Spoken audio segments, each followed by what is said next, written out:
Si vous n'avez pas déjà avec vous votre Bible, on va pas mal se balader. Du coup, je pense si vous voulez la sortir, c'est peut-être une bonne idée. J'ai mis les textes sur mon PowerPoint, mais des fois c'est plus agréable de les avoir sous les yeux. Et comme ça aussi, on s'endort pas. Alors aujourd'hui, on continue notre série sur les dons de Dieu, donc les cadeaux de Dieu pour son Église. Et si vous avez loupé les épisodes précédents, ils sont disponibles sur YouTube. Et je vous incite vraiment à soit aller les écouter pour la première fois ou les réécouter, parce que moi, je pense qu'on a beaucoup de choses à apprendre de toute cette série qu'on est en train de vivre. Concernant la prophétie, moi, j'avoue que c'est une thématique qui m'a un peu accompagnée toute ma vie de foi jusqu'à présent. Parfois, au début, par méconnaissance et par crainte, j'aimais pas trop ce sujet. Il m'agaçait parce que j'avais l'impression de voir beaucoup d'abus dans l'Église, mais aussi avant, dans les temps plus anciens. Et en fait, plus je l'étudie, plus je trouve qu'en fait c'est un thème essentiel et je me réjouis de vous en parler aujourd'hui. Voilà. Ce qu'on peut déjà se rendre compte, c'est qu'à l'Oasis, on vit déjà la prophétie. Ça, je peux vous le dire, vous le verrez. Et l'idée aujourd'hui, c'est de s'instruire pour mieux la pratiquer, mais aussi pour éviter les dérives. On va commencer par un peu définir de quelle prophétie on parle en fait. Vous êtes sûrement au courant. Il y a plein de types différents de prophéties et là j'ai mis un tableau qui paraît un peu rébarbatif au premier abord.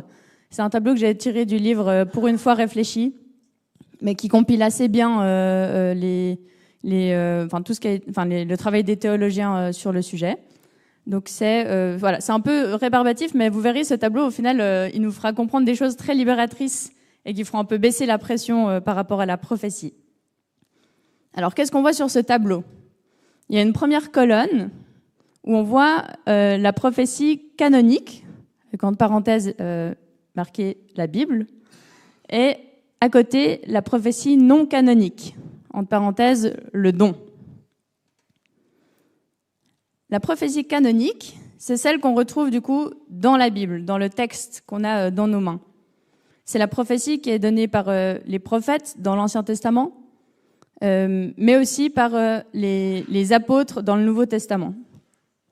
La Bible, vous serez d'accord avec moi, elle a un début et une fin. Est-ce qu'on peut rajouter des chapitres dans la Bible ? Oui ? Non, la Bible, voilà, elle a un début et une fin. D'ailleurs, ça fonctionne assez bien. Genèse, Apocalypse, ça fonctionne assez bien. La prophétie non canonique, donc plutôt le don, c'est ce dont on parle aujourd'hui. Quand on prophétise aujourd'hui, ce qu'on dit ne va pas ajouter un chapitre à la Bible. Donc, ce qu'on dit aujourd'hui quand on prophétie, c'est pas dans la Bible par définition. On peut parler de choses qui sont dans la Bible, on le verra, mais c'est pas un chapitre en plus. Et il va pas y avoir le chapitre Noémie, quoi. Enfin, le livre Noémie. Voilà, bien heureusement. Pour mettre un peu plus de contexte, dans l'Ancien Testament, donc avant la venue de Jésus sur terre, il n'y a pas encore le Saint-Esprit pour tous les croyants. Et en fait, les prophètes, ils ont une immense responsabilité parce que c'est par eux que Dieu parle à son peuple. Ils sont les porte-paroles de Dieu, ses envoyés. Ils ont donc une immense responsabilité. Ils ont cette autorité divine de transmettre la parole de Dieu. Et d'ailleurs, les faux prophètes dans l'Ancien Testament, le sort qui leur est réservé, c'est la mort. Donc on voit qu'il y a un certain enjeu. C'est aussi des lanceurs d'alerte. Parfois, ils font des révélations sur l'avenir, mais surtout, quand un prophète parle dans l'Ancien Testament, c'est pour dénoncer le péché, interpeller, dénoncer les injustices. Et souvent, on voit qu'ils ne sont pas très appréciés dans la cour des rois.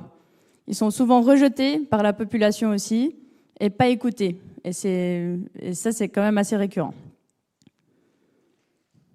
Dans le Nouveau Testament, les apôtres semblent reprendre le rôle des prophètes qu'il y a dans l'Ancien Testament.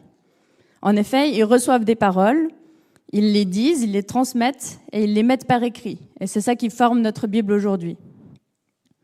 Parfois aussi, ils prophétisent, mais ce rôle-là de créer le canon biblique, il vient alors en partie des prophètes de l'Ancien Testament et des apôtres du Nouveau Testament. D'ailleurs, c'est Jésus qui les appelle apôtres.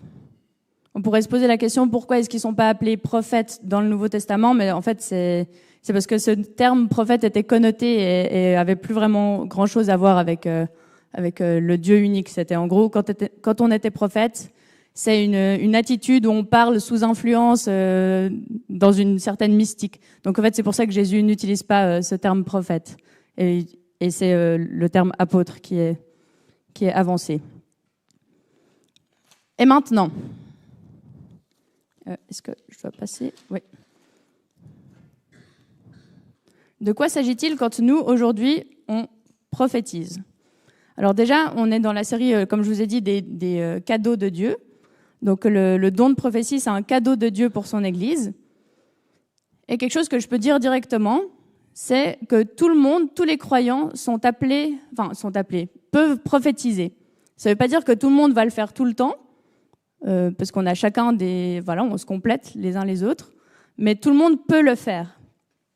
Il y a certaines personnes évidemment qui ont un appel particulier, c'est ce qu'on appelle parfois ministère, mais en fait un ministère, il devient vrai et attesté seulement si on le pratique, on l'entraîne, et c'est avec l'expérience en fait qu'on atteste que quelqu'un a un ministère particulier.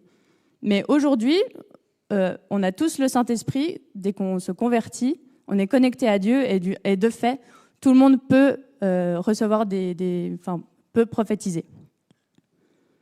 Qu'est-ce que c'est qu'est-ce que c'est la prophétie? En fait, c'est dire quelque chose qui nous vient spontanément à l'esprit de la part de Dieu. C'est une conviction profonde, quelque chose qui s'imprime dans notre conscience de manière très nette, une impression persistante, une pensée qui se distingue des autres, avec une grande clarté. Et c'est souvent accompagné d'un sentiment d'urgence à le partager. On a besoin de le dire. Ça peut être quand on reçoit une parole d'encouragement pour quelqu'un. Ça peut être aussi quand on est devant une foule pour interpeller sur les injustices qui ont lieu. Donc il y a différentes intensités, mais tout cela, c'est la prophétie. C'est de la prophétie. Et quand on a cette révélation, c'est ça qu'on voit sur le schéma là. La révélation, elle nous vient de Dieu. En fait, c'est avec nos propres mots qu'on la transmet.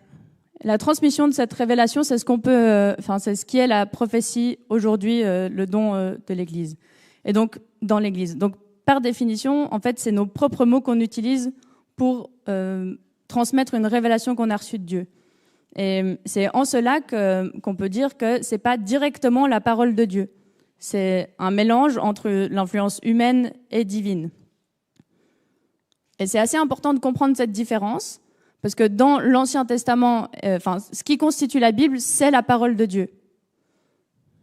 Et d'ailleurs, elle nous est accessible. Mais aujourd'hui, quand on prophétise, c'est pas directement la parole de Dieu. Pourquoi est-ce que c'est important de le dire? Parce que sinon, en fait, pourquoi est-ce qu'on n'ajouterait pas des chapitres à la Bible? Si c'était la parole de Dieu pure et telle qu'elle. Mais pourtant, en fait, Paul nous dit qu'on peut aspirer à ces dons-là et qui servent à édifier l'Église. Alors, on va essayer de comprendre à quoi ça peut nous servir. Je précise encore, quand on dit prophétie, c'est pas comme des médiums, le fait de prédire l'avenir aujourd'hui. C'est pas juste proclamer,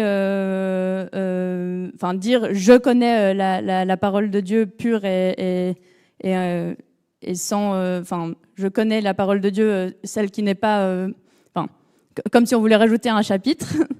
Et c'est pas non plus juste prêcher avec puissance. Mais la prophétie sert à édifier l'Église, à aider les autres à grandir dans la foi, les encourager, les réconforter. Et on va explorer tout ça. Il nous est dit aussi que la prophétie canonique, elle est donc infaillible, mais que la non canonique, donc celle qu'on peut pratiquer aujourd'hui dans l'Église, elle est faillible. comme je vous ai expliqué, on ne peut pas dire que la prophétie aujourd'hui, ça soit la parole de Dieu telle qu'elle est pure. C'est une interprétation et la transmission d'une révélation ou d'une vision. Et vu qu'on le rapporte avec nos propres mots, elle est donc faillible. Parce qu'on est influencé par nos pensées, nos idées, le contexte dans lequel on vit. Et donc les paroles que l'on va dire en tant que prophétie n'ont pas valeur d'autorité et ne vont pas être quelque chose qui va dépasser l'écriture. Ça ne surpasse pas les écritures. C'est pour ça qu'aujourd'hui, en tout cas personnellement, je suis un petit peu mal à l'aise avec les personnes qui se présentent comme prophètes. Je ne sais pas trop quoi en penser, mais moi en tout cas ça me met mal à l'aise. Parce qu'il y a une vraie différence entre la prophétie dans la Bible, canonique et non canonique, celle qu'on pratique aujourd'hui. Un exemple pour comprendre que le don de prophétie donné à l'Église n'est pas le même que celui confié aux prophètes de l'Ancien Testament ou aux apôtres. Dans Actes 21, on nous raconte que Paul il veut aller à Jérusalem. Et il est dans une église à ce moment-là, et c'est écrit « Poussés par l'esprit, des chrétiens disent à Paul de ne pas se rendre à Jérusalem. » Et en fait, Paul, il y va quand même. En fait, il entend ces paroles, il les prend en compte, mais ces paroles ne font pas acte d'autorité. Il décide de quand même aller à Jérusalem. La prophétie, c'est donc, comme on a dit, une combinaison entre l'influence divine et humaine. On voit aussi dans 1 Corinthiens 13, l'amour est éternel, les messages reçus de Dieu cesseront un jour, le don de parler dans des langues inconnues prendra fin, la connaissance disparaîtra. En effet, nous connaissons de manière incomplète et nous annonçons des messages reçus de Dieu de façon limitée. Mais quand viendra la perfection, ce qui est incomplet disparaîtra. Ce texte, il sert surtout à nous dire que ce qui compte par-dessus tout, c'est l'amour, qui est éternel. Et en effet, quand viendra la perfection, et ça, en fait, ça fait référence au retour de Christ, à l'avènement d'un monde parfait, il n'y aura plus besoin de prophétie. C'est pour ça que ça cessera. Et il est quand même dit, du coup, qu'aujourd'hui, nous connaissons de manière incomplète et nous avançons de manière limitée. Ça rejoint cette idée que la prophétie aujourd'hui est faillible. C'est pour ça que, et on est encore de ce temps qui n'est pas parfait. Je pense que vous serez d'accord avec moi. C'est pour ça qu'aujourd'hui, je dirais déjà une petite attention. Quand on veut transmettre une parole qu'on a reçue de Dieu, qu'on est certain d'avoir reçue de Dieu et qui brûle dans notre cœur, faisons très attention aux mots qu'on utilise. Quand on dit « Dieu m'a dit que tu devrais… » ça, par exemple, c'est dangereux et trompeur. Il est préférable, je trouve, et peut-être vous en conviendrez, de commencer sa phrase par il me semble avoir reçu de la part de Dieu pour toi, ta ta ta ta ta ta. Je pense que Dieu veut nous interpeller par rapport à ta ta ta. C'est non seulement plus humble, ça évite les dérives et ça sort un peu de cet argument d'autorité Dieu m'a dit. Et ça évite aussi la confusion et la déception chez les personnes qui nous écoutent. On voit ensuite dans le tableau qu'il y a la nécessité de soumettre la prophétie non canonique à une évaluation. Nécessité de la soumettre à évaluation. Ça veut dire que cette prophétie qu'on peut pratiquer aujourd'hui, elle est entièrement soumise à l'écriture, vu qu'elle n'est pas un ajout à l'écriture. Elle nous demande du coup de pratiquer le discernement et de se poser et d'être assez prudent. En effet, tout ce qui est dit dans les prophéties aujourd'hui ne doit pas être entré en contradiction avec l'écriture ou ajouter quelque chose. Si aujourd'hui quelqu'un vient vous dire « Ah, finalement, en fait, la Trinité, je pense qu'ils sont 4 », c'est un exemple là où c'est assez facile de, de peut-être le débunker, mais voilà, vous comprenez un peu la manière de fonctionner. On peut se poser la question, est-ce que ça résonne en moi quand quelqu'un me partage une prophétie ? Restez très prudent par rapport aux directives personnelles, aux projets.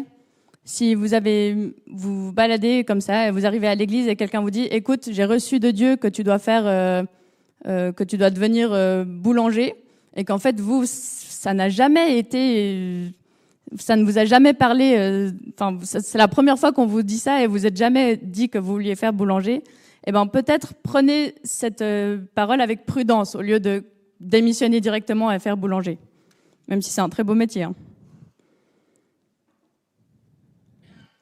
Parce que vous avez le Saint-Esprit, Dieu vous parle aussi.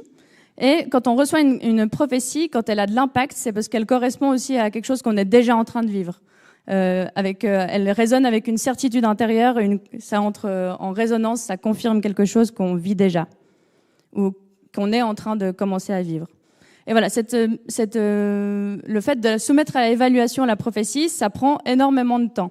C'est pour ça que c'est intéressant quand on reçoit des prophéties, que ça soit dans l'Église ou personnellement, de la recevoir, de la noter peut-être, de l'écrire, la laisser reposer, trier et revenir, digérer. Et peut-être que, en fait, dans quelques mois, elle nous parlera alors qu'elle nous a pas parlé la première fois qu'on l'a reçue. Paul, il dit bien, là dans 1 Thessaloniciens 5, que malgré cette faillibilité de la prophétie, c'est bien de ne pas faire obstacle à l'action de l'Esprit Saint. Ne méprisez pas les messages reçus de la part de Dieu, mais examinez toutes choses, retenez ce qui est bon. Et je trouve que ce verset, il est court et il est très efficace. Il nous montre bien cette ambivalence entre prophétie faillible, mais hyper riche quand même pour nous et pour l'Église, mais nécessité de l'examiner. Et c'est là que c'est intéressant, ça veut dire que vous, ici, qui m'écoutez, que ça soit pour un enseignement ou lorsqu'il s'agit de prophétie, vous n'êtes pas simplement des spectateurs. En fait, vous avez le Saint-Esprit et vous avez la responsabilité, en fait, d'éprouver les paroles qui vous sont données. Et ça, je trouve ça très beau parce que ça fait une église unie qui se fortifie et qui grandit ensemble. Et ça évite les abus de pouvoir. Donc voilà, la prophétie aujourd'hui n'a aucune autorité doctrinale. La doctrine, c'est l'ensemble des préceptes et croyances d'une religion. Donc c'est pas par la prophétie qu'on va amener une nouvelle doctrine, comme je vous ai dit l'exemple avec la Trinité avant. Et tout ce qu'on voit jusqu'à présent, c'est que les Écritures, la Bible, est plus importante que la prophétie contemporaine. Et là, c'est un point qui me semble très important, parce que plus on connaît les Écritures et on s'y attache, plus on connaît la parole de Dieu, plus on est équipé non seulement pour évaluer les prophéties, mais aussi pour prophétiser. Psaume 119, « Ta parole est une lampe devant mes pas ». Si on veut exercer la prophétie aujourd'hui dans l'Église, on devrait redoubler notre attachement aux Écritures. C'est extrêmement lié. Parce que plus on connaît la parole, plus on est affûté pour évaluer ce qu'on reçoit. Pourquoi ? Et là, vous en conviendrez avec moi, il y a énormément de textes dans la Bible qui parlent, particulièrement dans le Nouveau Testament, qui parlent des faux prophètes. Aussi des faux enseignants, mais on va parler là des faux prophètes. Il y a de nombreux textes qui nous avertissent, qui nous mettent en garde. Et c'est pour ça que c'est assez important de travailler ce point-là dont je viens de vous parler. Parce que c'est très facile, ça peut être très séduisant, quelqu'un qui est très charismatique, qui parle bien, qui est dans le spectaculaire, voilà, les dons de l'esprit visibles avec une certaine, quelque chose de retentissant. Mais c'est important de ne pas se laisser tromper par ça. Ça ne veut pas forcément dire que c'est faux directement, mais de prendre le temps d'évaluer ce qui nous est transmis. Matthieu 7, c'est un excellent exemple. C'est Jésus qui est en train de parler. Il dit « Ce ne sont pas ceux qui me disent « Seigneur, Seigneur » qui entreront dans le royaume de Dieu, des cieux, mais ceux qui font la volonté de mon Père, qui est dans les cieux. » Cette volonté, on la trouve du coup dans la Bible.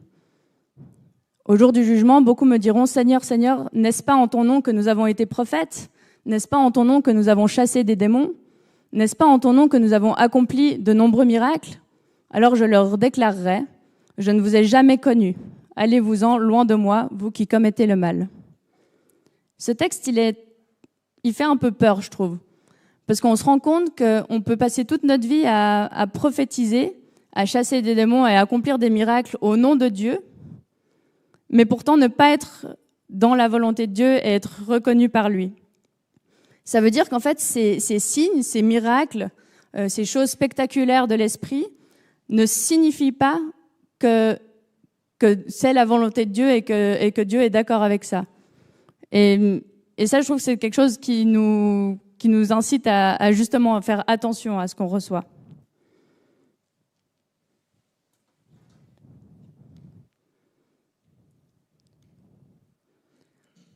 Ne vous laissez pas trop facilement... pardon, j'ai avancé trop vite. Ils viennent déguisés en moutons, mais à l'intérieur, ce sont des loups. Pas sympa pour les loups, mais voilà. Vous reconnaîtrez... voilà, là, la question qu'on peut se poser, c'est du coup, mais ça fait peur, ce texte. Comment faire pour reconnaître si c'est une vraie ou une fausse prophétie? Comment s'en sortir?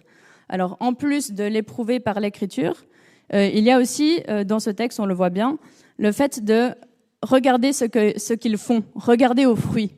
Vous les reconnaîtrez en voyant ce qu'ils font. Un bon arbre produit de bons fruits et un arbre malade de mauvais fruits. Ça résonne particulièrement en moi parce que ces temps, nous avons vu que, enfin, je ne sais pas si vous avez suivi, peu importe, mais il y a un mouvement où en fait, il y a des dénonciations, comme quoi dans certaines églises, il y a des soi-disant prophètes qui non seulement avaient un mauvais comportement, notamment des abus sexuels, etc., et qui en plus faisaient de la prophétie, mais en allant, enfin, il y avait quand ils organisaient une conférence, par exemple, ils regardaient les personnes qui s'étaient inscrites et ils se renseignaient sur Facebook pour avoir des informations sur ces personnes et préparer les prophéties à l'avance. C'est quelque chose qui est sorti ces dernières semaines, ces derniers mois, mais c'est pas nouveau. Enfin, ça se produisait déjà avant, ça se produira encore, et ça se produit ailleurs que juste dans cette église dont j'ai lu l'article. Et c'est pour ça que c'est important d'être prêt à gérer ces situations.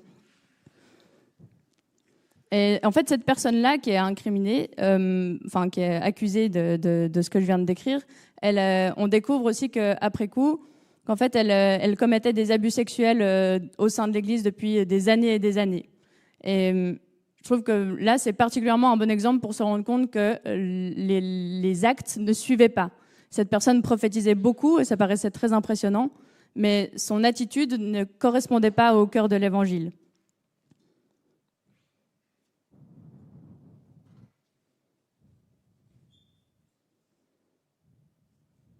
Il y a aussi un bon exemple qui est cité plusieurs fois, c'est le fait de questionner les personnes sur voilà, est-ce qu'ils nient le Christ, enfin voilà, sur les doctrines fondamentales. Ça peut être un bon exemple aussi. Là, c'est un texte qui nous dit de ne pas nous laisser effrayer ou tromper, de demeurer ferme, de retenir les enseignements. Et du coup, effectivement, que ces enseignements, c'est ce qui nous permet de faire face aux faux prophètes. On ne nous dit pas prophétiser plus pour faire face aux faux prophètes, on nous dit garder les enseignements et demeurer ferme pour faire face aux faux prophètes et les reconnaître. L'écriture, c'est ce qui nous permet de... Toute l'écriture est inspirée de Dieu et est utile pour enseigner la vérité, réfuter l'erreur, corriger les fautes et former une manière de vivre conforme à ce que Dieu demande. Là, ça répète encore cet attachement à l'écriture que nous devons avoir. Pourquoi est-ce que j'insiste particulièrement sur ces points? Parce que je pense qu'on se laisse facilement séduire. Effectivement, la prophétie, cette expérience spirituelle forte, comme les autres, mais aujourd'hui on parle de la prophétie en particulier, elle répond à des besoins qui sont très humains. Ce besoin un peu d'extraordinaire, de vivre des choses extraordinaires.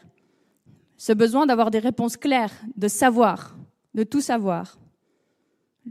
Ce besoin d'être rassuré face à des peurs, face à des bouleversements qui nous entourent. Ce besoin de contrôle d'une situation, maîtrise de la situation. Et aussi ce besoin de savoir, se sentir qu'on est du bon côté de l'histoire. C'est pour ça que la prophétie peut être un sacré attrait et peut nous faire un peu briller les yeux comme ça. Dans l'Ancien Testament, il y a plusieurs exemples de faux prophètes qui sont en fait ceux qui disent que des choses agréables, qui prédisent le succès, qui caressent dans le sens du poil, en gros, qui sont soumis au roi et qui ne leur disent jamais de mauvaises nouvelles, qui annoncent que des victoires.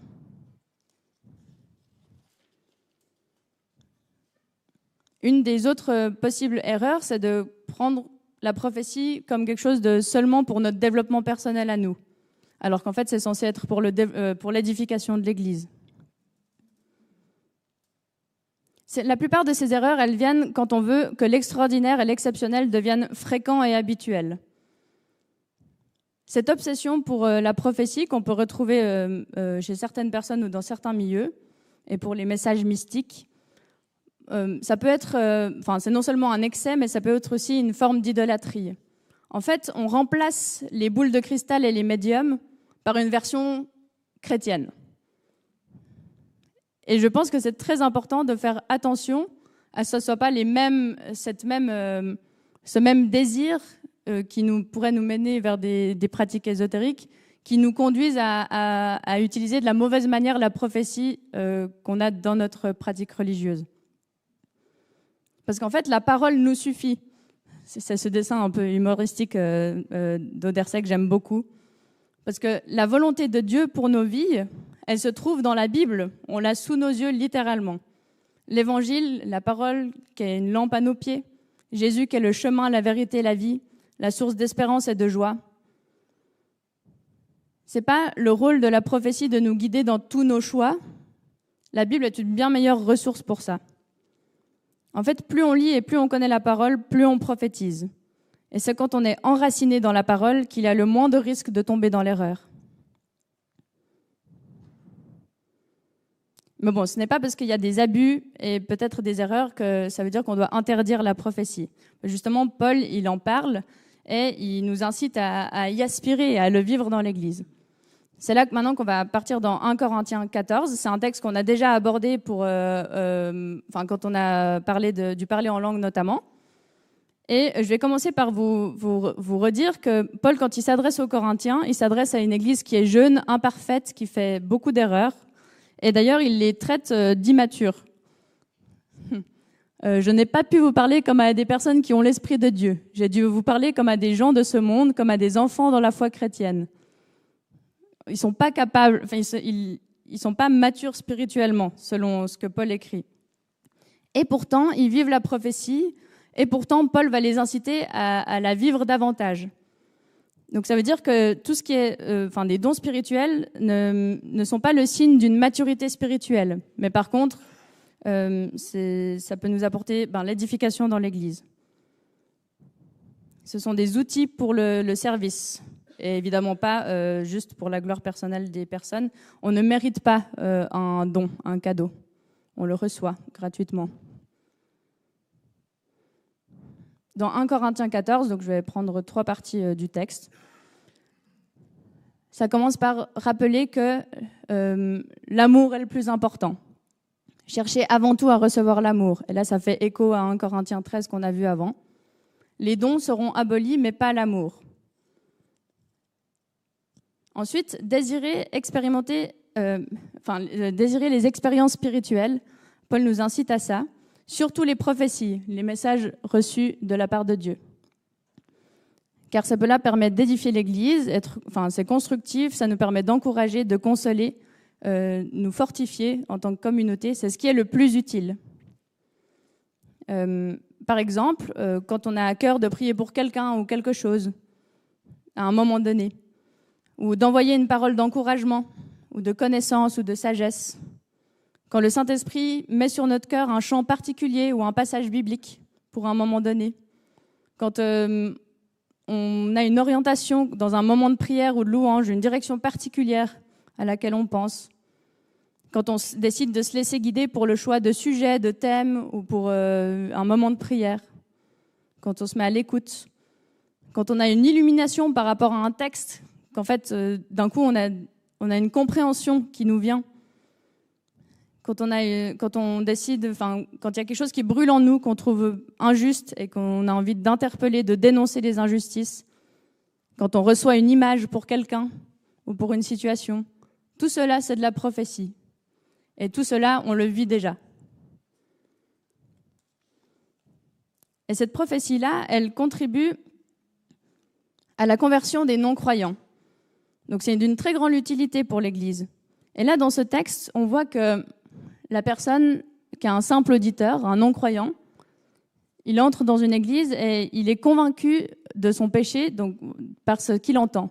Il sera jugé par tous ceux qui l'entendent et ses pensées secrètes seront mises en pleine lumière, dans son cœur, donc pas au devant de l'église. Et alors il se courbera face contre terre et adorera Dieu en déclarant « Dieu est vraiment parmi vous ». Et là, on peut voir que pourquoi est-ce que ça fonctionne la prophétie à ce moment-là sur cette personne non-croyante? C'est parce que ça le rejoint dans quelque chose qu'il a déjà en lui, ça résonne en lui. Et c'est ce qui permet d'avoir la conversion. Comme je l'ai dit au début, on est tous appelés, et on le voit encore dans ce texte. Vous pouvez tous donner l'un après l'autre des messages reçus de Dieu, afin que tous soient instruits et encouragés. Et il y a même des instructions qui feront transpirer les présidents de culte, que 2 ou 3 prennent la parole et que les autres jugent ce qu'ils disent. Ça, c'est ce qu'on a vu jusqu'à présent, le fait d'être une assemblée active qui reçoit et qui examine. Mais si une autre personne présente reçoit une révélation de Dieu, que celui qui parle s'interrompe. Vous pouvez tous donner l'un après l'autre des messages reçus de Dieu afin que tous soient instruits et encouragés. Donc on ne peut pas vraiment avoir un planning de culte précis avec ces instructions-là si on veut vivre la prophétie. Mais c'est super intéressant, je trouve. Ça peut se vivre aussi dans les petits groupes, dans les groupes de maison. Et même, je vous y encourage particulièrement à commencer par là. Il y a aussi des conseils de rester maître de nous-mêmes, du don qu'il nous a accordé. Car Dieu n'est pas un Dieu qui suscite le désordre, mais qui crée la paix.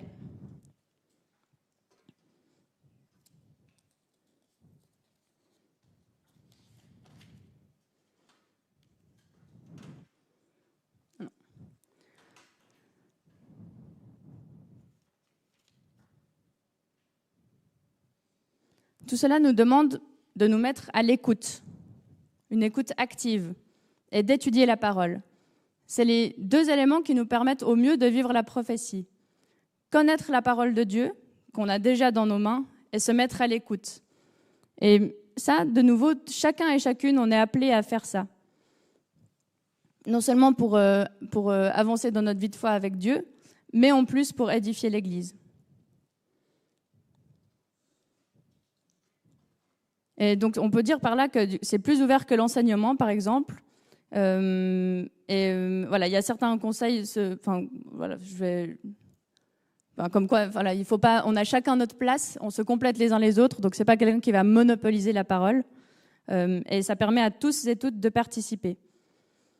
Donc, on peut être encouragé à la lecture de ce texte à ne pas étouffer l'action du Saint-Esprit dans ce domaine, même s'il y a des attentions et des choses auxquelles faire attention.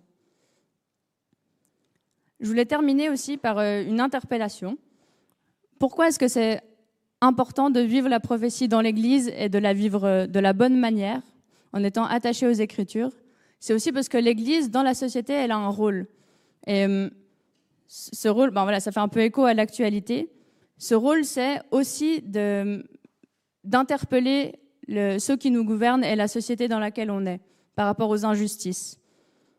J'ai mis cette citation d'un pasteur et homme politique texan, dans le contexte du nationalisme chrétien aux États-Unis, vous l'aurez compris, qui nous met en garde.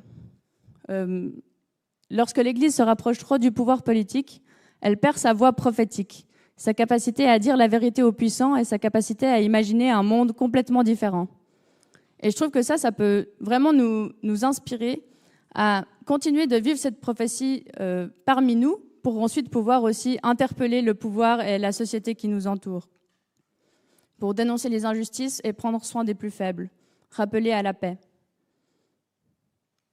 C'est aussi ce que développait Dietrich Bonhoeffer dans les années 30 avec la montée du nazisme, qui décrivait les formes par lesquelles l'Église devrait assumer sa responsabilité vis-à-vis de l'État. Et il parlait de ça aussi, de la voix prophétique de l'Église. Interroger la légitimité des actions de l'État, le responsabiliser, venir au secours des victimes de l'action étatique. L'Église est redevable sans limite d'un service envers les victimes de tout ordre social, même lorsque ces dernières ne sont pas chrétiennes. Et aussi, penser les victimes tombées sous la roue de l'État et mettre un frein à la roue elle-même. Et pour mettre un frein à cette roue elle-même, nous avons besoin de paroles prophétiques. Alors je vous encourage à aspirer à ces manifestations de l'esprit, autant qu'à vous fortifier dans la parole, parce qu'on a vu que c'est extrêmement lié, de prendre des temps d'écoute, et que ça soit pour vous-même dans votre relation à Dieu, mais surtout pour fortifier l'Église. C'est comme ça qu'on peut prendre soin les uns des autres aussi, en s'envoyant des paroles d'encouragement, des prières, des pensées, et pour pouvoir toujours mieux servir le royaume de Dieu dans ce monde. Je propose qu'on puisse prier.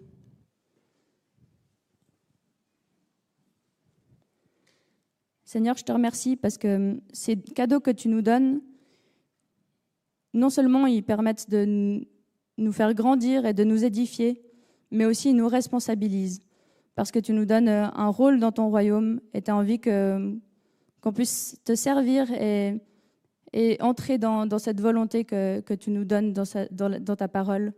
Et je te prie, Seigneur, qu'on puisse trouver la sagesse dans ces dons que tu nous donnes, dans la manière de les utiliser et de les recevoir. Amen.